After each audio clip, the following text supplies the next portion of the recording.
Welcome to special analysis. నేను రమా మండవ. ఈ రోజు అనాలిసిస్ లో భాగంగా మనం తీసుకోబోతున్న టాపిక్ ఏంటంటే, ఈ రోజున దేశం మొత్తం కూడా ఏపీ వైపే చూస్తోంది. ఎందుకంటే ఏపీ ముంగిట ఈ రోజు అటు వైఎస్ఆర్సీపీ వర్సెస్ కూటమి, బీజేపీ, జనసేన, టీడీపీ కూటమి ఈ రోజు వాళ్ళు పోటాపోటీగా ఎన్నికలకి అయితే తెరదీశారు. అయితే అదే స్థాయిలో ఎగ్జిట్ పోల్స్ వచ్చిన తర్వాత నుంచి కూడా ఒక ఉత్కంఠ అయితే ఏపీ ఫలితాల మీద అయితే క్రియేట్ అయ్యి ఉంది. బట్ ఈ రోజు రిజల్ట్ చూసినట్లయితే ఎగ్జిట్ పోల్స్ కాదు, ఎగ్జాట్ పోల్స్ కాదు, వాటన్నిటిని మించి ఈ రోజు ఒక ఓట్ల సునామీ అయితే ఏపీ ఎన్నికల్లో కనిపించింది. అప్పుడెప్పుడో ఈ తరానికి తెలియక ముందు ఎన్టీఆర్ పార్టీ పెట్టినప్పుడు కనిపించిన ఒక సునామీ ఈ రోజున ఫస్ట్ టైం టీడీపీ వేవ్ లో కూడా కనిపించిందనే మనం అనుకోవాలి. ఆ విశేషాలు కూడా వస్తూ ఉన్నాయి. బట్ ఒక వైఎస్ఆర్సీపీ వైపు నుంచి చూసినట్లయితే గత 5 ఏళ్ల క్రితం 151 సీట్లతో ఒక సునామీ సృష్టించిన జగన్మోహన్ రెడ్డి ఈ రోజు చూసినట్లయితే ఒక డిజాస్టర్ గా మిగిలిపోయారనో, ఒక ఫెయిల్యూర్ ఎక్స్పెరిమెంట్ గా వైఎస్ఆర్సీపీ మిగిలిందని అనుకోవాలి. సో టీడీపీకి అసలు ఇంతటి విజయం ఎలా సాధ్యమైంది? నిజంగానే జగన్మోహన్ రెడ్డి సెల్ఫ్ గోల్స్ ఈ పరిస్థితికి కారణమా? చంద్రబాబు నాయుడు ఇంత హ్యూజ్ విక్టరీలో BJP and then Pawan Kalyan share ఎంత? ఇక ముందు చంద్రబాబు నాయుడు భవిష్యత్ కార్యాచరణ ఎలా ఉండబోతుంది? రిజల్ట్ చూసుకున్న తర్వాత ఆయన రివోల్ట్ వైపు అడుగులు వేస్తారా, లేకుంటే రీఫార్మేషన్ వైపు అడుగులు వేస్తారా? ఇవన్నీ కూడా మనం తెలుసుకునే ప్రయత్నం చేద్దాం. మనతో పాటు సీనియర్ అనలిస్ట్ రాజేష్ అఫ్సాన్ గారు ఉన్నారు. ఆయనతో మనం మాట్లాడదాం. సార్ నమస్తే. సార్ ఈ విక్టరీని సింపుల్ గా చెప్పాలంటే ఎలా చెప్తారు? ఆంధ్రప్రదేశ్ పునర్నిర్మాణానికి మరొక అవకాశం దక్కింది. ఎందుకంటే 2014లో విభజన జరిగిన రాష్ట్రం, గ్రామీణ నేపథ్యం ఉన్న రాష్ట్రం, రాజధాని లేని రాష్ట్రం, లోటు బడ్జెట్ ఏర్పడ్డ రాష్ట్రం, పెద్దగా పారిశ్రామికీకరణ లేని రాష్ట్రం, విద్యా వైద్యం ఉపాధికి పక్క రాష్ట్రాల మీద ఆధారపడుతున్న రాష్ట్రం, కరెంటు కోతలతో సతమతమవుతున్న రాష్ట్రం, రోడ్ ఇన్ఫ్రాస్ట్రక్చర్ పెద్దగా లేని రాష్ట్రం. ఇటువంటి రాష్ట్రాన్ని చంద్రబాబు గారు అయితేనే గాడిన పెట్టగలరు అనే ఒక నమ్మకంతో ప్రజలు ఆయనకు ఒక అవకాశం ఇచ్చారు. ఆయన కూడా ఎక్కడ ప్రజల నమ్మకాన్ని వమ్ము చేయకుండా రాజధాని నిర్మాణాన్ని ప్రారంభించారు. ఇరిగేషన్ ప్రాజెక్టుని శరవేగంగా పరుగులెత్తించారు. 3 సిఐ కన్వెన్షన్స్ పెట్టి లక్షల కోట్ల పెట్టుబడులు రప్పించారు. లక్షల మందికి ఉపాధి కల్పించారు. రోడ్డు ఇన్ఫ్రాస్ట్రక్చర్ అద్భుతంగా తీర్చిదిద్దారు. కరెంటు కోతల స్థాయి నుంచి మిగులు కరెంటు స్థాయికి చేర్చారు. 5 సంవత్సరాల కాలంలో ఒక్కసారి కూడా కరెంటు బిల్లు పెంచలేదు. ఉద్యోగులకి 43% ఫిట్మెంట్ ఇచ్చారు. వీటితో పాటు సైమల్టేనియస్ గా అద్భుతమైన సంక్షేమాన్ని కూడా అమలుపరిచారు. అయినా సరే ప్రజలు 2019 ఎన్నికల దగ్గరికి వచ్చేప్పటికి చంద్రబాబు నాయుడు గారిని 23 స్థానాలకు పరిమితం చేయడం అనంటే ఇంతటి ప్రజాదరణ కోల్పోయేంతటి పరిపాలన నేను అందించానా అని చెప్పి ఆయన కూడా విస్తుపోయే పరిస్థితి. ఎందుకంటే సగటు తెలుగుదేశం శ్రేణులు కూడా ఆశ్చర్యం, ఏం తప్పు చేశాం?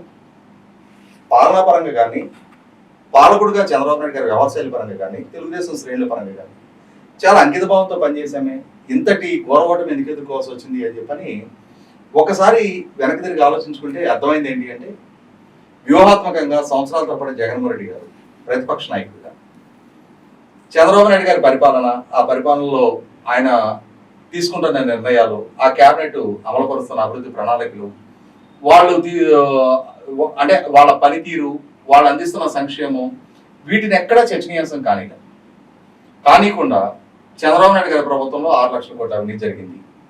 చంద్రబాబు నాయుడు గారి ప్రభుత్వం పట్టిసీమ కాదు వట్టిసీమ నిర్మాణం చేస్తుంది. చంద్రబాబు నాయుడు గారు నిర్మిస్తున్న అమరావతి, అది అమరావతి కాదు కమరావతి. ఇట్లా రకరకాల ఆరోపణలు. చంద్రబాబు నాయుడు గారి ప్రతి కార్యక్రమంలో కూడా ఏదో ఒక రద్రాన్వేషణ చేస్తా ప్రజల్లో అనుమానాలు రేకెత్తించడంలో సక్సెస్ అయ్యారు. ఈ అనుమానాల ప్రభావంతో, ఈ ప్రచార ప్రభావంతో ప్రజలు కూడా జగన్మోహన్ రెడ్డి గారికి కల్పించిన ఎలివేషన్ నేపథ్యంలో వాళ్ళ సోషల్ మీడియా, వాళ్ళ వ్యూహకర్తలు జగన్మోహన్ రెడ్డి గారిని కేంద్ర ప్రభుత్వంతో పోరాడగలిగే వీరుడిగా చిత్రీకరించారు. చంద్రబాబు నాయుడు గారిని ఒక దుర్బలుడిగా చిత్రీకరించారు. వీటన్నిటి ప్రభావంతో ప్రజలు ఆకర్షితులయ్యారు. 150 స్థానాలతో అధికారం కట్టబెట్టారు. ఆ కట్టబెట్టిన నేపథ్యంలో ఒక హై ఎక్స్పెక్టేషన్ తో జగన్మోహన్ రెడ్డి గారికి అధికారం కట్టబెట్టారు. ఇతను కదా ఈ జనరేషన్ నాయకుడు, ఇతను కదా మా జనరేషన్ ఆస్పిరేషన్స్ అడ్రస్ చేయగలిగే నాయకుడు అని చెప్పని యువత భావించారు. మద్యపాన నిషేధ వాగ్దాన నేపథ్యంలో మహిళలు ఇతనికి అట్రాక్ట్ అయ్యారు. ఇట్లా ఒక్కొక్క వర్గాన్ని లక్ష్యంగా చేసుకొని ఉద్యోగులు, దళితులు, రైతులు, అంగన్వాడీ సిబ్బంది, ఆశా వర్కర్లు, సర్వశిక్ష అభియాన్ సిబ్బంది, పారిశుద్ధ్య కార్మికులు, ఇట్లా ఒక్కొక్క వర్గాన్ని లక్ష్యంగా చేసుకొని వాళ్ళ అవసరాల రీత్యా వాగ్దానాలు చేశారు. అగ్రిగోల్డ్ బాధితులకు ఒక వాగ్దానం చేశారు. కానీ పాలకుడిగా పదవి బాధ్యతలు చేపట్టిన తర్వాత ఏ వాగ్దానాల ప్రభావంతో ఏ వర్గాలు అయితే ఓట్లేశారో ఆ వర్గాలు మొత్తం కూడా నిరుత్సాహానికి గురయ్యారు. పాలకుడిగా జగన్మోహన్ రెడ్డి గారు పదవి బాధ్యతలు చేపట్టిన తర్వాత ఎన్నికలకు ముందు 13 జిల్లాలని 13 హైదరాబాద్కి అభివృద్ధి చేస్తానని చేసిన వాగ్దానం నుంచి డివేట్ అయిపోయి పదవి బాధ్యతలు చేపట్టిన వెంటనే సహజంగా ఏ పాలకుడైనా ఒక మంచి పథకాన్ని అనౌన్స్ చేయడము, ఒక కొత్త ప్రాజెక్టుకి రూపకల్పన చేయడము, ఒక కొత్త భవనానికి శంకుస్థాపన చేయడమో చేస్తారు. కోట్ల రూపాయలతో నిర్మాణం చేసిన ప్రజావేదికను కూల్చడంతో ఆయన పరిపాలన మొదలైంది. అంటే ఒక డిస్ట్రక్టివ్ డెసిషన్ తోటి, డిస్ట్రక్టివ్ యాటిట్యూడ్ తోటి ఆయన పరిపాలన మొదలుపెట్టారు. ప్రజలు ఆ ఒక్క వారంలోనే ఇదేంట్రా, ఇది కాదు కదా పాలకుడు చేయాల్సిన పని, కోట్ల రూపాయలు ప్రజాధనంతో కట్టిన దాన్ని కూల్చేయడం ఏంటి అని చెప్పని కొంచెం సంశయాత్మకంగా అతను వైపు చూడటం మొదలుపెట్టారు. ఆ తర్వాత అప్పటి వరకు ఉచితంగా ఇస్తున్న ఇసుక పాలసీని రద్దు చేశారు. పేదవాడు 5 రూపాయలకి భోజనం చేస్తున్న అన్న క్యాంటీన్ రద్దు చేశారు. పోలవరం ప్రాజెక్టు టెండర్ రద్దు చేశారు. అమరావతి రాజధాని పనులు స్తంభింపజేశారు. కాంట్రాక్టర్లకు బిల్లులు చెల్లించకుండా కక్ష సాధింపు ధోరణి మొదలు పెట్టారు. రివర్స్ టెండర్ పేరిట రాష్ట్ర వ్యాప్తంగా జరుగుతున్న అభివృద్ధి ప్రణాళికల మొత్తాన్ని స్తంభింపజేశారు. ఇట్లా ఒక్కొక్క కార్యక్రమాన్ని స్టాగ్నేషన్లోకి తీసుకెళ్లిపోయి రాష్ట్రంలో కన్స్ట్రక్షన్ యాక్టివిటీ లేదు, భవన నిర్మాణ రంగం అనేది కుదేలయ్యే విధంగా చేశారు. ఒక రకంగా ఎకనామిక్ యాక్టివిటీ స్టాగ్నేషన్లోకి వెళ్ళిపోయింది. దీనికి తోడు ముంచుకొచ్చిన కరోనా ముప్పు, రాజధానిని 3 రాజధానుల ప్రతిపాదనతో ఒక వినూత్న ప్రయోగం చేయడం, ఈలోగా తన అధికారాన్ని వ్యవస్థను అడ్డుపెట్టి ప్రతిపక్ష పార్టీకి సంబంధించిన కీలక నాయకులందరినీ వరుసపెట్టి అరెస్టులు చేయడం, 3rd డిగ్రీ ప్రయోగించడం, కస్టడియల్ టార్చర్ గురి చేయడం, ప్రశ్నించే గొంతుకే ఉండడానికి వీల్లేదు అని చెప్పని ప్రశ్నించే ఆలోచన చేసిన వాళ్ళని కూడా ముందుగానే పోలీసులతోటి బలప్రయోగం చేసి అరెస్టులు చేసి వాళ్ళని అంటే అన్యాయంగా కేసులు పాలు చేస్తున్న తీరు, ఇవన్నీ భరిస్తా వచ్చిన పౌర సమాజం అమరావతి మహిళల పట్ల ప్రవర్తించిన తీరు ఒక రకంగా విసిగి వేసారిపోయారు. అంటే ఒక కరుడు కట్టిన ఆగర్భ శత్రువులతో ఎట్లా ప్రవర్తిస్తారో అట్లా ప్రవర్తించారు. వాళ్ళ మహిళలను కూడా చూడకుండా వాళ్ళ వ్యక్తిత్వాన్ని హనాన్ని పాల్పడ్డారు. ప్రతిపక్ష పార్టీలకు సంబంధించిన మహిళల నాయకురాలని అత్యంత జుగుప్సాకరమైన భాషతో ట్రోల్ చేశారు. అన్నిటికన్నా ముఖ్యంగా ప్రభుత్వం తీసుకుంటున్న అసంబద్ధ అవగాహన రాహిత్యపు నిర్ణయాలని కట్టడి చేసే ప్రయత్నం చేసిన న్యాయమూర్తులను కూడా వాళ్ళని కూడా ట్రోల్ చేయడం మొదలుపెట్టారు. అంటే ఇది ఒక పరాకాష్ఠకు చేరిపోయింది. ప్రభుత్వం ఒక రకమైన విశృంఖలత్వాన్ని ప్రదర్శిస్తూ ఉంది. చివరికి రాజ్యాంగబద్ధ హోదాలో ఉన్న స్టేట్ ఎలక్షన్ కమిషన్ కూడా ముఖ్యమంత్రి హోదాలో ఉన్న ఆయన కులం పేరిట సంబోధించడం, కుల విద్వేషాలు పెంచే ప్రయత్నం చేయడం, అదే టైంలో తాను మాత్రం పేరుకి నా ఎస్సీలు, నా ఎస్టీలు, నా బీసీలు, నా మైనార్టీలు అని చెప్పని ఉపన్యాసాల్లో ప్రస్తావించడం తప్ప కీలకమైన స్థానాలన్నింటిలో తన సామాజిక వర్గాన్ని కొద్దిమంది తనకు అనుకూలమైన పెట్టుకోవడం, ప్రభుత్వాన్ని యంత్రాంగాన్ని తనకి నచ్చిన వాళ్ళకి రిసోర్సెస్ కట్టబెట్టే ఒక సాధనంగా వాడుకోవడం, ఇవన్నీ చూసిన తర్వాత ప్రజల్లో చాలా చర్చనీయాంశంగా మారింది. ఆయన వైఖరి ఎట్లా ఉందంటే, నేను ఒక ప్రొవైడర్ని, నేను ప్రభుత్వ వనరుల్ని పేదలకు పంచి పెడుతూ ఉన్నా, నేను పేదలను బతికిస్తూ ఉన్నా, అంటే తాను ఒక సర్వాంతర్యామి, తాను వరాలు ఇచ్చే దేవుడిగా ఆయన ఫీల్ అవుతూ వచ్చాడు. నేనిచ్చే ఈ సంక్షేమ పథకాలతోటే వీళ్ళ జీవనం నడుస్తుంది అన్న భావనలోకి వెళ్ళిపోయారు. కానీ ప్రజలు ఆశించింది అది కాదు. ప్రజలు వాళ్ళ బిడ్డలకు మెరుగైన ఉపాధి కావాలనుకుంటున్నారు, మెరుగైన జీవన ప్రమాణాలు కావాలనుకుంటారు, శాంతి భద్రతలు కాపాడపడాలనుకుంటారు, మెరుగైన సివిక్ కమ్యూనిటీస్ ఉండాలనుకుంటారు, అన్ఇంటరప్టెడ్ పవర్ ఉండాలనుకుంటారు, సరసమైన ధరకు పవర్ ఉండాలనుకుంటారు. కానీ జగన్మోహన్ రెడ్డి గారి పరిపాలన హయాంలో 9 సార్లు కరెంటు ఛార్జీలు మోగినాయి, 3 సార్లు ఆర్టీసీ ఛార్జీలు పెరిగినాయి, రేషన్ సరుకుల ధరలు పెరిగినాయి, ఇంటి పన్ను ధరలు పెరిగినాయి. ఇట్లా ఒక్కొక్క ధరాఘాతం శరాఘాతం లాగా ప్రజలకు తగులుతూ ఉంది.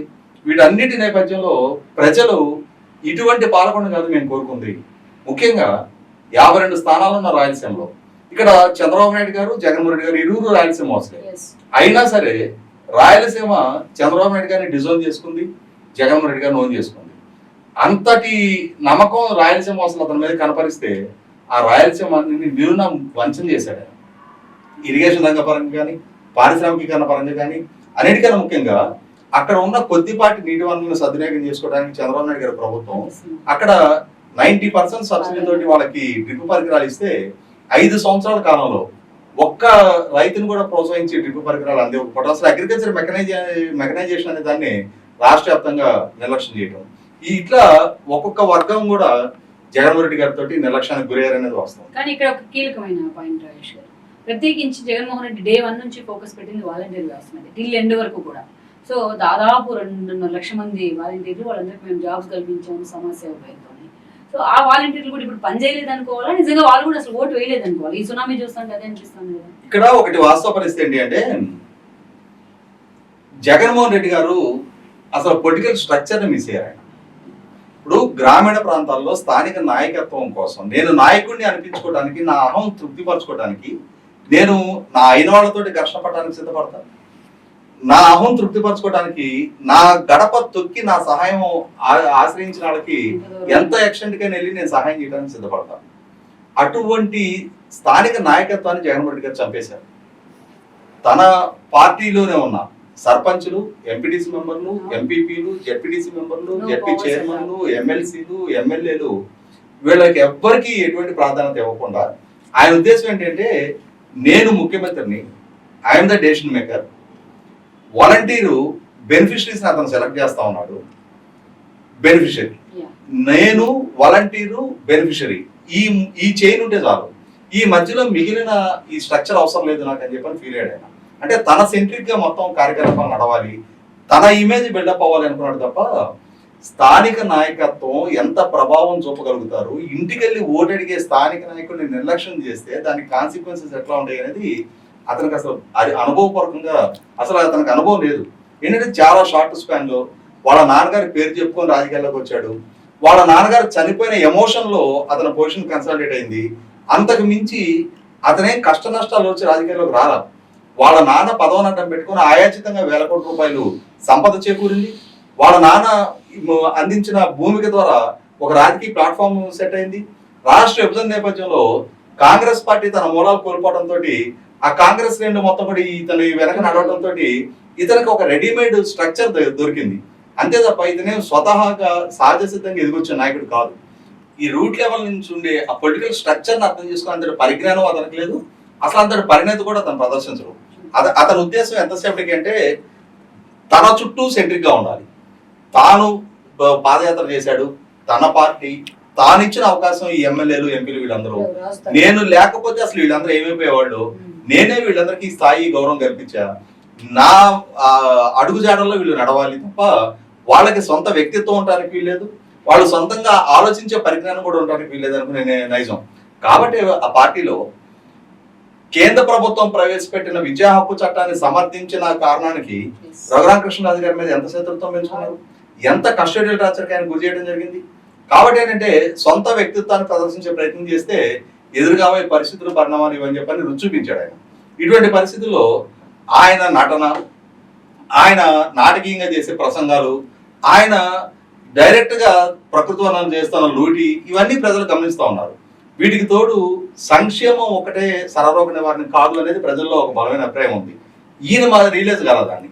ఈయన సంక్షేమం ఒక్కటే నన్ను గెలిపిస్తాను అనుకున్నాడు తప్ప అభివృద్ధి లేకపోయినా పర్వాలేదు, ప్రజల్లోకి జీవన ప్రమాణాలు మెరుగ్గాపోయినా పర్వాలేదు, నేను ఇచ్చే సంక్షేమం ప్రాతిపదికగానే ప్రజలు జీవించేస్తారని చెప్పాలని అనుకున్నాడు. కానీ ప్రజలు ఆశించింది అది కాదు. తమ బిడ్డలకు మెరుగైన ఉపాధి కావాలనుకుంటారు, తమ ఆస్తులకు విలువ కావాలనుకుంటారు, తమ ఆస్తులకు రక్షణ కావాలనుకుంటారు, తమ ఆడబిడ్డలకి సేఫ్టీ కావాలని కోరుకుంటారు. కానీ ఇవేవి జగన్మోహన్ రెడ్డి గారి ప్రభుత్వంలో మహిళల గౌరవానికి భంగం కలుగుతున్న కేసులు ఇవాళ దేశంలో మొదటి స్థానంలో నిలబడ్డాము అని అంటే, మైనర్ బాలికల మీద జరుగుతున్న అత్యాచారంలో దేశంలో మొదటి స్థానంలో నిలబడ్డాము అని అంటే అది సగటు మహిళ ఎందుకు గుర్తించలేదు. మొన్న కూడా ఓటింగ్ పర్సెంటేజ్ కంప్లీట్ అయినాక మహిళల ఓట్లన్నీ కూడా ఫ్యూజ్ లో పడ్డాయని చెప్పుకుంటున్నప్పుడు ఆ మహిళల ఓట్లన్నీ కూడా మాకే అంటూ కూడా సజ్జల లాంటి వాళ్ళు మాట్లాడారు. ఇప్పుడు ఇవాళ వాస్తవ పరిస్థితి అనేది తేడతలమైంది కదా. ఇవాళ ఆ మహిళలు మాకు పట్ల గ్రాటిట్యూడ్ తోటి వచ్చి లైన్ లో నిలబడ్డానుకున్నారు తప్ప ఇతనంటే ఒక ఏహిభావంతో వచ్చి వాళ్ళు లైన్ లో నిలబడి ఈ పీడ వదిలించుకోవాలి అనే లైన్ లో నిలబడ్డారని భావించలేదు. ఇక్కడ చాలా కారణాలు ఉన్నాయి. ఇప్పుడు చంద్రబాబు నాయుడు గారు ఈ కన్నీళ్లు, ఎస్ నిజంగా అంటే వైసీపీ పార్టీ ఎంచుకున్న విధానం, ప్రభుత్వానికి వ్యతిరేకంగా తీర్పిచ్చారన్న కారణంతో సుప్రీంకోర్టు, హైకోర్టు న్యాయమూర్తుల్ని అత్యంత జుగుసాకరంగా ఒక విశృంఖలతాన్ని ప్రదర్శించే సోషల్ మీడియాని పెట్టుకొని మార్ఫింగ్ ఫోటోలతోటి, మార్ఫింగ్ వీడియోలతోటి చెలరైపోయారు. అమరావతి రైతుల్ని, అట్లాగే తెలుగుదేశం పార్టీలో క్రియాశీలకంగా పనిచేసే మహిళా నాయకురాలని, తెలుగుదేశం పార్టీ సోషల్ మీడియాలో క్రియాశీలకంగా ఉండే మహిళల్ని, జనసేన పార్టీలో క్రియాశీలకంగా ఉండే మహిళా నాయకులని, ఇట్లా మహిళల్ని టార్గెట్ చేయడం అనంటే, మహిళల వ్యక్తిత్వాన్ని పాల్పడటం అనంటే, మహిళల మొరాలిటీ దెబ్బతీయటం అనంటే, మహిళల్ని ఇక రాజకీయ ప్రాతినిధ్యం లేకుండా చేయగలమని చెప్పని అంటే వీళ్ళేంటి, వీళ్ళు వచ్చి మమ్మల్ని ప్రశ్నిస్తారా, మాకు వ్యతిరేకంగా పోరాటం చేస్తారా, మాకు వ్యతిరేకంగా కార్యకలాపాలు నిర్వహిస్తారా అని చెప్పని ఒక అహంకారాన్ని ప్రదర్శిస్తూ వచ్చారు. ఇవి ప్రజలు యంత్రాంగం వాళ్ళ చేతిలో ఉంది, వ్యవస్థలు వాళ్ళ చేతిలో ఉన్నాయి, అధికారం వాళ్ళ చేతిలో ఉంది. ఒక సర్టన్ స్టేజ్ దాకా భరిస్తూ వచ్చాడు. బలవంతుడు వాడి ఆధిపత్యాన్ని ప్రదర్శిస్తున్నప్పుడు బలహీనుడు ప్రతి సందర్భంలో ప్రతిఘటించలేకపోవచ్చు, కానీ తనకంటూ ఒక సందర్భం వస్తుంది.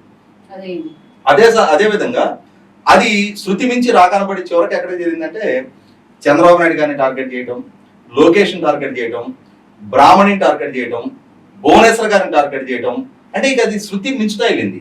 కేంద్ర ఆర్థిక శాఖ మంత్రి నిర్మలా సీతారామన్ గారు వచ్చి రాష్ట్రాన్ని విమర్శిస్తే ఆమెను టార్గెట్ చేయడం, భారతీయ జనతా పార్టీ రాష్ట్ర శాఖ అధ్యక్షురాలుగా ఉన్న పురంధరేశ్వర్ గారిని టార్గెట్ చేయడం, ఇక అది ఎక్స్ట్రీమ్ కి రీచ్ అవుతా ఉంది. ఇటువంటి పరిస్థితుల్లో నిండు అసెంబ్లీలో సభానాయకుడిగా ఉన్న జగన్మోహన్ రెడ్డి గారి సమక్షంలో ప్రధాన ప్రతిపక్ష నాయకుడు సతీమణి, రాజకీయాలకు సంబంధం లేని గృహిణి భువనేశ్వర్ గారిని జుగుత్సాకరమైన పదజాలంతో తన శాసనసభ్యులు ఇష్టారీతిన చెలరగిపోయి కామెంట్లు చేస్తుంటే ఇది సరైన పద్ధతి కాదు, సంస్కారహీనమైన ప్రవర్తించకండి అని చెప్పని తన శాసనసభను కట్టడి చెయ్యాల్సిన జగన్మోహన్ రెడ్డి నవ్వుకుంటా కూర్చున్నాడు, ఎంజాయ్ చేస్తున్నాడు ఆ కామెంట్ ని. ఆ రోజు జరిగిన హ్యూమిలేషన్ చంద్రబాబు నాయుడు గారు తన ఆవేదన సభలోనే వ్యక్తం చేసి ఈ విధమైన ప్రవర్తన ఇక్కడ జరుగుతూ ఉన్నప్పుడు ఇది గౌరవ సభగా మార్చినప్పుడు ఈ సభలో నేను పాల్గొనడం కూడా అనవసరం, దీన్ని మళ్ళీ గౌరవ సభగా మార్చిన తర్వాత ముఖ్యమంత్రి హోదాలో ఈ సభలో అడుగు పెడతానని చెప్పని బయట రావడం జరిగింది. ఇక్కడ గమనించుకోవాల్సింది ఏంటంటే ఇటువంటి సంఘటనలు మన చరిత్రలో ఇంకొక 3 జరిగినాయి. కరుణానిధి గారిని వలువరకొట్టం ఫంక్షన్ హాల్లోకి ఆడిటోరియంలోకి ఆయనకి ఒక అవమానకరమైన పరిస్థితి అయింది. మళ్ళీ ముఖ్యమంత్రిగానే వలువరకొట్టంలో అడుగు పెడతానని చెప్పిన సవాల్ చేసిన కరుణానిధి గారు 13 సంవత్సరాల తర్వాత ముఖ్యమంత్రి హోదాలోనే మళ్ళీ అందులో అడుగు పెట్టడం జరిగింది. ఆ తర్వాత జయలలిత గారు ఆమెని సభలో వస్త్రాభరణానికి ప్రయత్నం చేస్తారు. ఆమె కూడా మళ్ళీ ముఖ్యమంత్రిగానే సభలో అడుగు పెడతానని చెప్పిన సవాల్ చేసి వెళ్ళారు. ఆమె కూడా మళ్ళీ ముఖ్యమంత్రిగానే ఆ సభకు అడుగు పెట్టారు. ఎన్టీ రామారావు గారు శివారెడ్డి గారి హత్య జరిగిన తర్వాత ఆ రోజు హోంమంత్రిగా ఉన్న మైసారెడ్డి గారిని రాజీనామా చేయించమని చెప్పని ఆయన ప్రోద్బలంతో హత్య జరిగింది అని చెప్పిన అసెంబ్లీలో ప్రతిపక్ష నాయకుడిగా డిమాండ్ చేస్తున్న సందర్భంగా ఆనాటి కాంగ్రెస్ ప్రభుత్వం ఆయన పట్ల అవమానకరంగా ప్రవర్తించింది అని చెప్పని ఆయన కూడా మళ్ళీ ముఖ్యమంత్రిగానే ఈ సభలో అడుగు పెడతానని చెప్పని ఆయన సభను బహిష్కరించారు. మళ్ళీ ముఖ్యమంత్రిగానే 94లో కాంగ్రెస్ పార్టీకి కనీసం ప్రతిపక్ష హోదా కూడా దక్కనివ్వకుండా మళ్ళీ సభలో అడుగు పెట్టారు. ఆ తర్వాత ఇవాళ చంద్రబాబు నాయుడు గారు కూడా ఆ రోజు ఆ సవాల్ చేయటమే కాదు, ఆ సవాల్ చేసిన తర్వాత బయటకు వచ్చి ప్రెస్ మీట్ లో ఆయన పెట్టిన కన్నీళ్లు. ఇక్కడ గమనించుకోవాల్సింది ఏంటంటే అప్పటికి రాష్ట్రం మొత్తం కన్నీళ్లు పెడతాం. వివిధ సందర్భాల్లో ఈ ప్రభుత్వం దమననీతికి బలైపోతారు. అమరావతి మహిళలు, ఆ మహిళల పట్ల ఈ ప్రభుత్వం వ్యవహరిస్తున్న తీరు, వాళ్ళని ముళ్ళ కంచెల్లో వేసి ఈడుస్తా ఆఖరికి వాళ్ళ అసెంబ్లీ ముట్టడి కార్యక్రమానికి పిలిపిస్తే ఆ రోజు ఎంపీగా ఉన్న గల్లా జయదేవ్ గారిని ఎంత స్థాయిలో హింసించింది చూసాం మనం. అంటే ఈ ప్రభుత్వ ఆధిపత్య ధోరణికి బలిగాని వర్గం లేదు, రాష్ట్రమే కన్నీళ్లు పెడతా ఉంది. దానికి పరాకాష్ఠగా ప్రతిపక్ష నాయకుడిగా ఉన్న సుదీర్ఘ రాజకీయ నేపథ్యం ఉన్న 14 సంవత్సరాలు రాష్ట్రాన్ని పరిపాలించిన ముఖ్యమంత్రిగా పనిచేసిన చంద్రబాబు నాయుడు గారు మీడియాలో తన సతీమణి గురించి ఆ విధమైన జుగుత్సాకరమైన వ్యాఖ్యానాలు చేస్తున్న దాన్ని తలుచుకొని ఆయన దుఃఖించిన తీరు సగటు తెలుగువాడి గుండెల్ని కలిచేసింది. వీటికి అన్నిటికీ పరాకాష్ఠగా చంద్రబాబు నాయుడు గారి మీద బనాయించిన అక్రమ కేసులు, అరెస్టులు. ఈ అరెస్టులు జరిగిన తర్వాత ఒక రకంగా రాష్ట్రమే కన్నీరు పెట్టింది. నేను ఒక లైవ్ ఛానల్లో ఒక శాటిలైట్ ఛానల్లో లైవ్ లో ఉన్నా, మార్నింగ్ పబ్లిక్ కాల్స్ తీసుకుంటా ఉన్నారు. ఆ కాల్స్ కి రెస్పాండ్ అయ్యి ఆ కాలర్ ఎమోషన్ గా మాట్లాడేటప్పుడు యాంకర్ ఎడిట్ చేసింది. అంటే రాష్ట్రమే కన్నీళ్లు పెట్టింది. చంద్రబాబు నాయుడు గారికి ఈ పరిస్థితి ఏంటి అని చెప్పని, ఇవి ఆ రోజు వీళ్ళకున్న అధికారము, వీళ్ళ చేతిలో ఉన్న వ్యవస్థలో, వీళ్ళ చేతిలో ఉన్న సిఐడి, లేకపోతే వీళ్ళకున్న సోషల్ మీడియా, వీటికి భయపడి ప్రతి ఒక్కళ్ళు గొంతెత్తి వీళ్ళని విమర్శించలేకపోయి ఉండొచ్చు. కానీ సమయ సందర్భం కోసం వేచి చూసిన ప్రజలు ఆ సమయం వచ్చిన రోజు, ఆ ఎన్నికల రోజు, ఆ రోజు వాళ్ళు రారాజు. ఇటువంటి పాలకుడు ఒక్క క్షణమటి పదవిలో కొనసాగడానికి వీల్లేదు. చంద్రబాబు నాయుడు గారి వ్యక్తిత్వానికి గౌరవం లేనప్పుడు, చంద్రబాబు నాయుడు గారి ఇంట్లో ఉన్న మహిళలకే విలువ లేనప్పుడు, ఎన్టీ రామారావు గారి కుమార్తెకే గౌరవం దక్కనప్పుడు సగటు సామాన్య ప్రజల పరిస్థితి ఏంటి అని చెప్పిన భావన వచ్చింది. దానికి తోడుగా మహిళా కమిషన్ వ్యవహార శైలి, అంటే ఆ తర్వాత వైసీపీ సోషల్ మీడియా అత్యంత జుగుసాగరంగా ప్రవర్తిస్తూ ఉండడం, అన్నిటికన్నా ముఖ్యంగా ఎన్నికలలో ఓట్ల రూపంలో షర్మిల గారు పెద్దగా స్కోర్ చేసి ఉండకపోవచ్చాము, కానీ షర్మిల గారు, డాక్టర్ సునీత గారు జగన్మోహన్ రెడ్డి గారిని ఎక్స్పోజ్ చేసిన తీరు, ఆయన వ్యక్తిత్వాన్ని ప్రజల్లో చర్చనీయాంశం చేసిన తీరు, వివేకానంద రెడ్డి గారి హత్య కేసు విచారణ జరుగుతున్న తీరు, ఇవన్నీ కూడా చాలా విస్తృతంగా ప్రజల్లో చర్చనీయాంశంగా మారినాయి. కుటుంబ సంబంధాలకు విలువ ఇవ్వని, సొంత తోడపుట్టిన చెల్లెలకు విలువ ఇవ్వని, ఆఖరికి తన పార్టీ శ్రేణి చేత చెల్లెల్ని అత్యంత జుగుసాకరమైన పదజాలంతో ట్రోల్ చేయించే ఇటువంటి నాయకుడు మనకి ఏ స్థాయిలో కూడా విలువ ఇవ్వడం, రక్షణ కల్పించడం భావన సగటు మహిళల్లో కలిగింది. కానీ మాకు న్యాయం చెయ్యండి అని శర్మ గారు, సునీత గారు కొంగు చాచి అర్థించిన తీరు పులివెందుల ప్రజలను కదిలించలేకపోయి ఉండొచ్చు, లేదు కడప జిల్లా ప్రజలను కదిలించలేకపోయి ఉండొచ్చు, కానీ రాష్ట్రాన్ని కదిలించింది. కాబట్టి అటు డాక్టర్ సునీత గారి కన్నీళ్ళైనా, భువనేశ్వర్ గారి కన్నీళ్ళైనా, చంద్రబాబు నాయుడు గారి కన్నీళ్ళైనా, అమరావతి మహిళల కన్నీళ్ళైనా, తెలుగుదేశం మహిళా నాయకురాల కన్నీళ్ళైనా, తెలుగుదేశం సోషల్ మీడియాలో బాధితులుగా మారిన మహిళల కన్నీళ్ళైనా, అందరి కన్నీళ్లు కలగలిసి ఇవాళ ఒక సునామీ లాగా, ఒక ఉప్పెనలాగా జగన్మోహన్ రెడ్డిని ముంచెత్తిని అనేది వాస్తవం. అంటే ఈ జస్టిఫికేషన్ వచ్చినట్టయితే మాట మీరు చెప్పినట్టు. కానీ ప్రత్యేకించి సార్ ఈరోజు చూసినట్లయితే విక్టరీ వేరు, కానీ మెజారిటీస్ ఇప్పుడు మీరు లైక్ పురంధేశ్వర్ చూసుకుంటే 2 lakhs దాటింది ఆల్రెడీ మెజారిటీ. అసలు ఈవెన్ అసెంబ్లీ సీట్స్ లో ఈవెన్ లోకేష్ గారు మంగళగిరితే అది అసలు టీడీపీ సీటే కాదు, అలాంటి 30,000 పైన మెజారిటీ. అసలు ఇంత హ్యూజ్ మెజారిటీస్ ఎలా, అది కూడా జగన్మోహన్ రెడ్డి కాదు.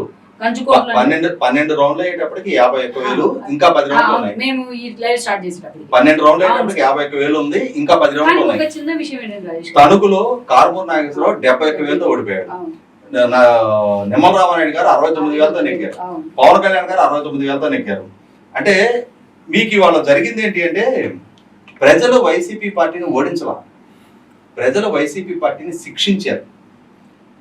ప్రజలు ఆంధ్రప్రదేశ్ రాష్ట్ర రాజకీయ ముఖ చిత్రం మీద జగన్మోహన్ రెడ్డి అనే ఫ్యాక్టరు, వైసీపీ అనే ఫ్యాక్టరు ఉండటానికి వీల్లేదు అని చెప్పని 151 స్థానాలతో అధికారం కట్టబెట్టిన పార్టీని 5 సంవత్సరాలు తిరిగేటప్పటికి, ఇది మనం చరిత్రలో 1994 నాటి సంఘటన పోల్చుకోవచ్చు. 1994లో అంటే ఇక్కడ జరిగింది కూడా అంటే ఆ ప్యాటర్న్ సేమ్. 1983, 85 2 సార్లు కాంగ్రెస్ పార్టీ ఎన్టీ రామారావు గారి చేతిలో ఓడిపోయిన తర్వాత ఆ రోజు కాంగ్రెస్ పార్టీ వ్యూహాత్మకంగా ఎన్టీ రామారావు గారిని ఓడించాలి అని అంటే రామ్లాల్ లాంటి ప్రయోగాలతో సాధ్యం కాదు. ఆయన ప్రజల్లో ఉన్న ఆదరణ దృష్ట్యా ఇందిరాగాంధీ గారి హత్య జరిగిన సందర్భంలో కూడా ఇక్కడ 30 స్థానాలు ఆయనకే కట్టబెట్టారు. కాబట్టి ఆయన ఓడించాలి అని అంటే ఆయన బలహీనత ఏంటి అనేది ఆలోచించి కులం అనేది ఇష్యూని తీసుకొచ్చారు. విజయవాడలో జరిగిన వంగవీటి రంగ గారి హత్య ప్రాతిపదికగా ఎన్టీ రామారావు గారిని టార్గెట్ చేసి 89లో ఓడించగలిగారు. ఓడించారు సరే, కానీ ఆయన్ని రీప్లేస్ చేయగలిగే పాలనా సామర్థ్యం ప్రదర్శించాలిగా. మళ్ళీ 5 సంవత్సరాల్లో 3 ముఖ్యమంత్రులు మారడం, హైదరాబాద్ లో ఒక ముఖ్యమంత్రిని మార్చడం కోసం సృష్టించబడ్డ మత ఘర్షణలో 400 మంది ఇక్కడ హత్య కావింపబడ్డ నేపథ్యంలో ఇవన్నీ మళ్ళీ తిరిగి కాంగ్రెస్ పార్టీ పట్ల ఒక ఏవైపు కలిగించింది. ఆ కలిగించిన నేపథ్యంలో 94 ఎన్నికల్లో తెలుగుదేశంతో మిత్రపక్షంగా ఉన్న కమ్యూనిస్టులకు 30 సీట్లు వస్తే అప్పటి వరకు అధికారం చెలాయించిన కాంగ్రెస్ పార్టీ 26 స్థానాలకు పరిమితమైంది. ఇదే పరిస్థితి నేను గత 2 సంవత్సరాలుగా చెప్తున్నా. 1989లో ఇది జరిగింది. 30 సంవత్సరాల తర్వాత మళ్ళీ జగన్మోహన్ రెడ్డి అదే ప్రిన్సిపల్ అడాప్ట్ చేసుకొని చంద్రబాబు నాయుడు గారిని కులం పేరు టార్గెట్ చేసి 2019లో 89, 2019లో మన రిపీట్ అయింది.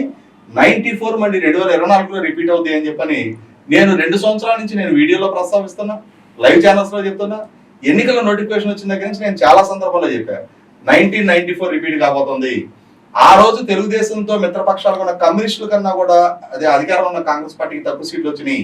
ఈ రోజు తెలుగుదేశంతో మిత్రపక్షాలుగా పోటీ చేస్తున్నా, జనసేన పోటీ చేసే 21 స్థానాలు, భారతీయ జనతా పార్టీ పోటీ చేసే 31 స్థానాల్లో ఆ 2 పార్టీలకి దక్కే స్థానాల కన్నా వైసీపీ పార్టీ ఘోరంగా ఓడిపోతుంది, ఇంకా తక్కువ స్థానాలు దక్కుతాయి అని చెప్పని నేను ఏబిఎన్ లో టీవీ5 కూడా లైవ్ లో చెప్పడం జరిగింది. ఇవాళ వాస్తవ పరిస్థితి చూస్తే అదే నిజమైంది కదా. కాబట్టి ఏంటంటే వాళ్ళ ప్రజలు వీళ్ళని ఓడించాల, వీళ్ళని శిక్షించారు. ఆంధ్రప్రదేశ్ రాష్ట్ర రాజకీయ ముఖ చిత్రం మీద ఈ జగన్మోహన్ రెడ్డి అనే ఫ్యాక్టర్ కనిపించినంత కాలం చంద్రబాబు నాయుడు గారు ముఖ్యమంత్రి అయినా సరే ఆంధ్రప్రదేశ్ పౌర సమాజాన్ని నమ్మి ఏ ఇన్వెస్టర్ వచ్చి ఇక్కడ పెట్టుబడి పెట్టాలి అని అంటే ఒక బూచిలాగా ఈ జగన్మోహన్ రెడ్డి కనిపిస్తుంటే ఎవరు ముందుకు రారు. అవును, అంటే ఇంత ఘోర ఓటమి. ఇవాళ మొత్తం కేబినెట్ లో జగన్మోహన్ రెడ్డితో పాటు ఒకరిద్దరు గెలవడానికి ఆస్కారం ఉందేమో. బొత్స సత్యనారాయణ కూడా వెనకబడి ఉన్నాడు, పెద్దిరెడ్డి రామచంద్రారెడ్డి ఒక్కడే లీడింగ్ లో ఉన్నాడు, కొద్ది లీడింగ్ లో ఉన్నాడు. రేపు ఇప్పటికి అంతిమంగా రిజల్ట్ వచ్చేప్పటికి ఏమవుతుందో అతని సీట్ కూడా తెలియదు.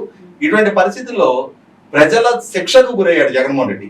కాబట్టి ప్రజలు ఒక తప్పు చేసి ఉండొచ్చు, కానీ వాళ్ళ తప్పుని వాళ్ళే సరిదిద్దుకోవడానికి ఆ ఆపర్చునిటీ మీ వల్ల జరిగిన నష్టం ఏంటనేది మీ జీవితాల్లో ఎదురైన పరిస్థితులు పరిణామాలు మీరు రియలైజ్ అవ్వండి.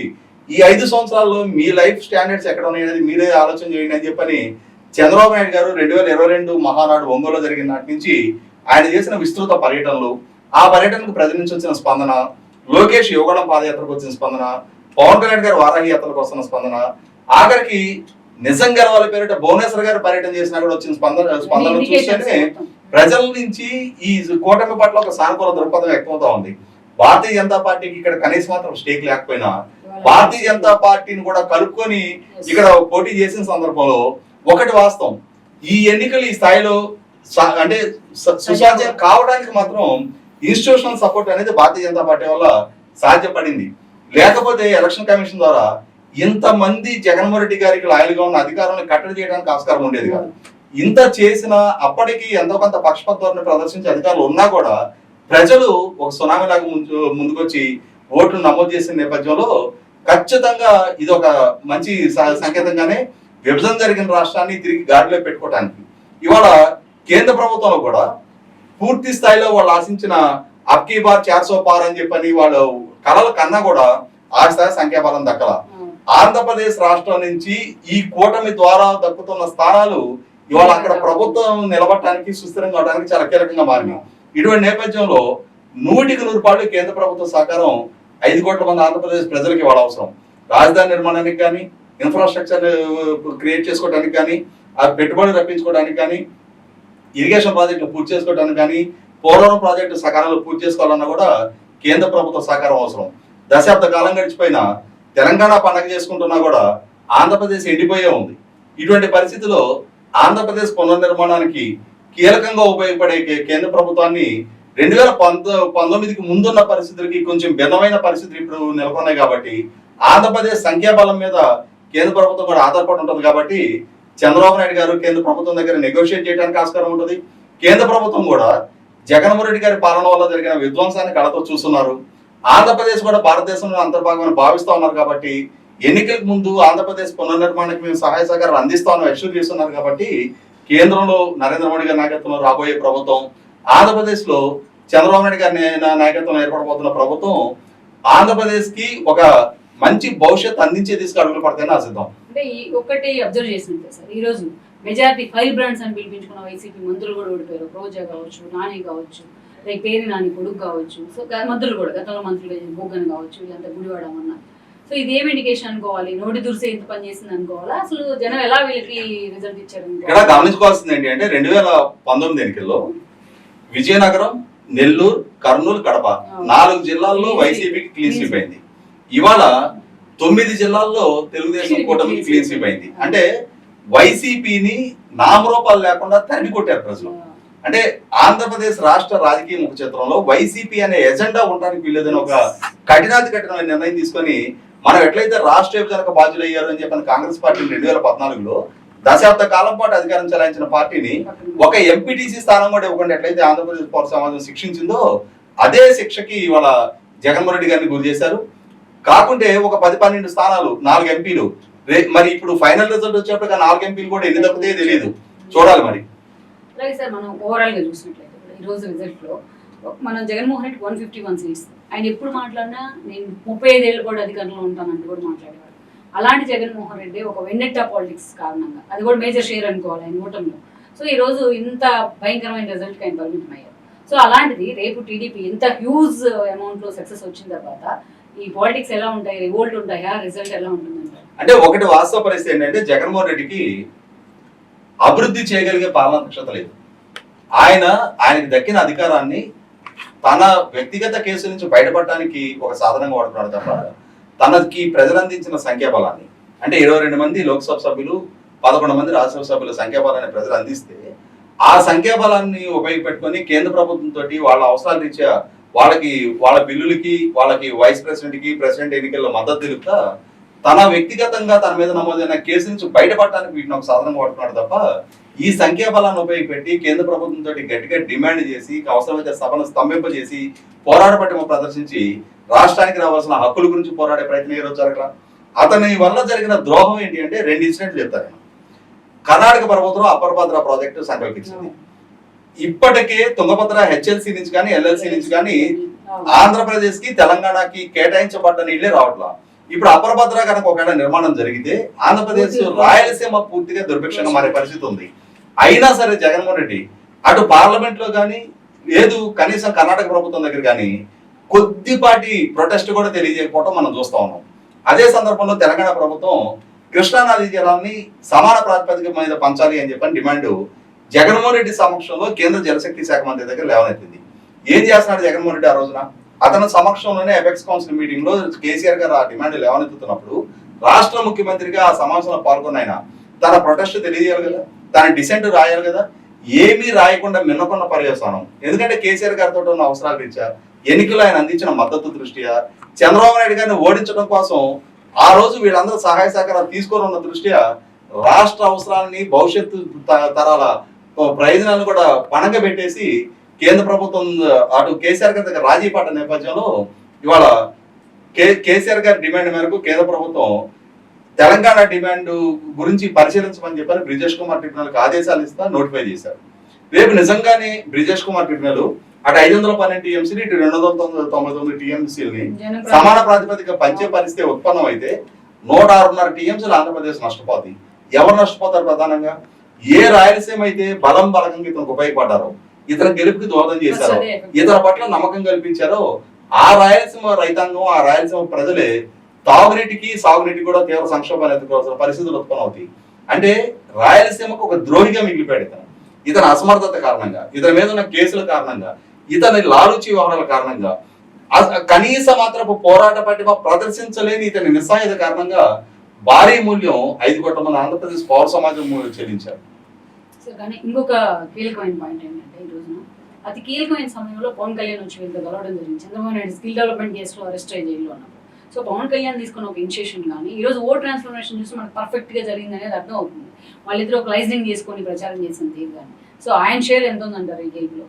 ఖచ్చితంగా ఇక్కడ 2019 ఎన్నికల నాటికి ఆ రోజు వాస్తవంగా 2014 ఎన్నికల నాడే పవన్ కళ్యాణ్ ఆ రోజు కూటమి ఎన్డీఏ కూటమికి అంటే తెలుగుదేశం భారతీయ జనతా పార్టీ కూటమి గెలుపు కోసం తాను ప్రచారం చేయడం జరిగింది. తాను ఎన్నికల్లో పోటీ చేయడం. ఆ తర్వాత కూడా కొన్నాళ్ళు సుహృద్భ వాతావరణం ఉన్నా కూడా మరి ఇంటర్నల్ గా ఏ ఇష్యూస్ డిక్టేట్ చేసినాయా, ఏం డిమాండ్ చేసినాయో తెలియదు. వాళ్ళ మధ్య విభేదాలు పడచూపినాయి. పవన్ కళ్యాణ్ విడిగా పోటీ చేయడం జరిగింది. పోటీ చేసిన తర్వాత ఇటు తెలుగుదేశం పార్టీ ఓటమి ఎదుర్కొంది.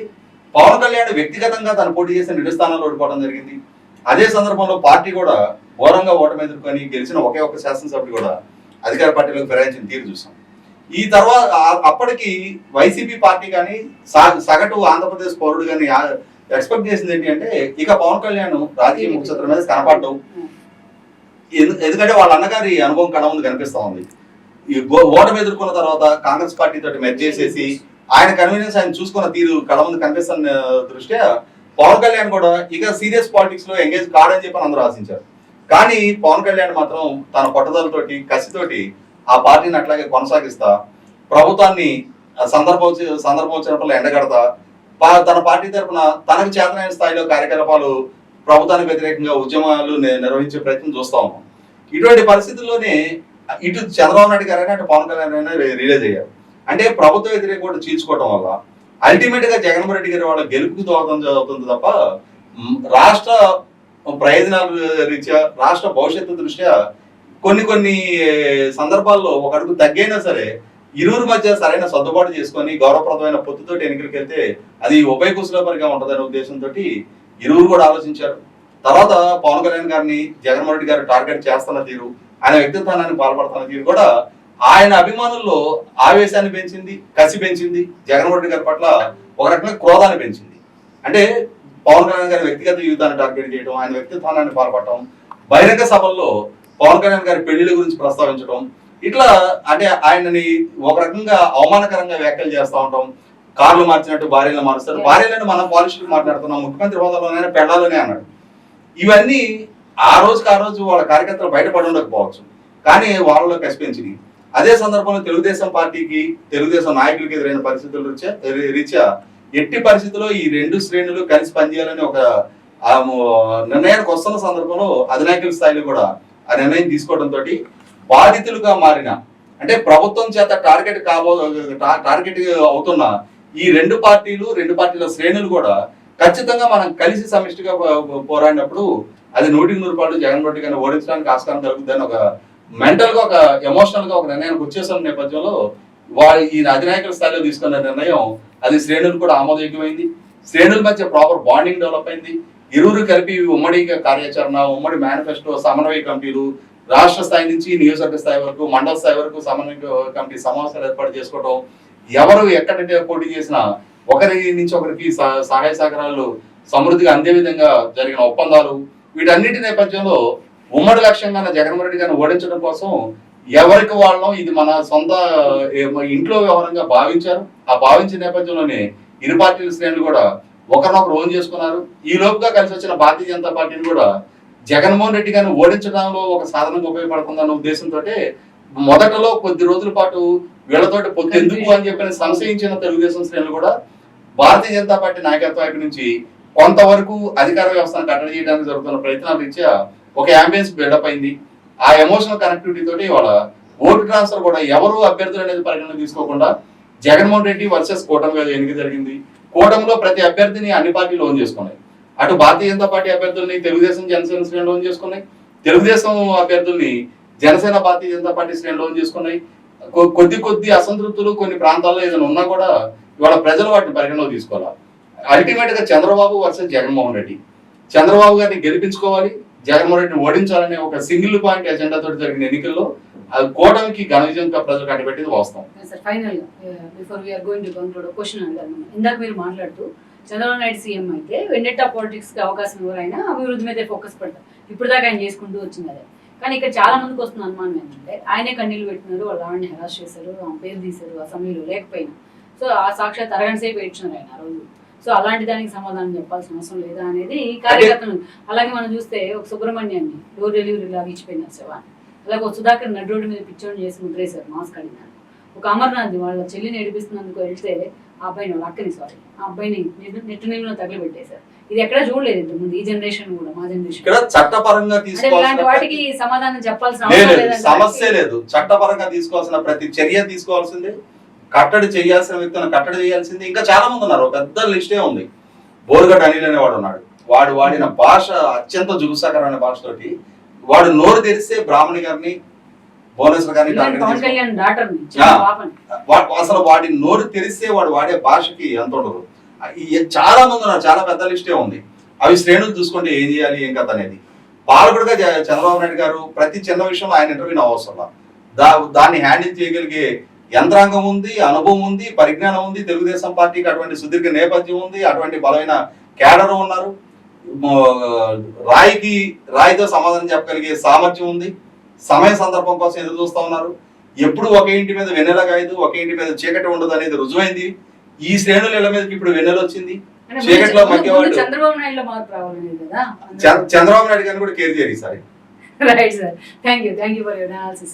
సో చూసాం మనం అప్సన్ రాజేష్ గారి అనాలిసిస్ ఏంటి అనేది. సో చంద్రబాబు నాయుడు సమర్థవంతంగా పాలన మీద ఫోకస్ పెట్టబోతున్నారు, మళ్ళీ ఏపీని తిరిగి రివ్యాంప్ చేయబోతున్నారు కూడా అని చెప్తూ వస్తున్నారు. మరో అనాలిసిస్ తో మళ్ళీ కలుద్దాం. Stay tuned with Rama. ఈ వీడియో మీకు నచ్చినట్లయితే please share, like and subscribe R24 Telugu.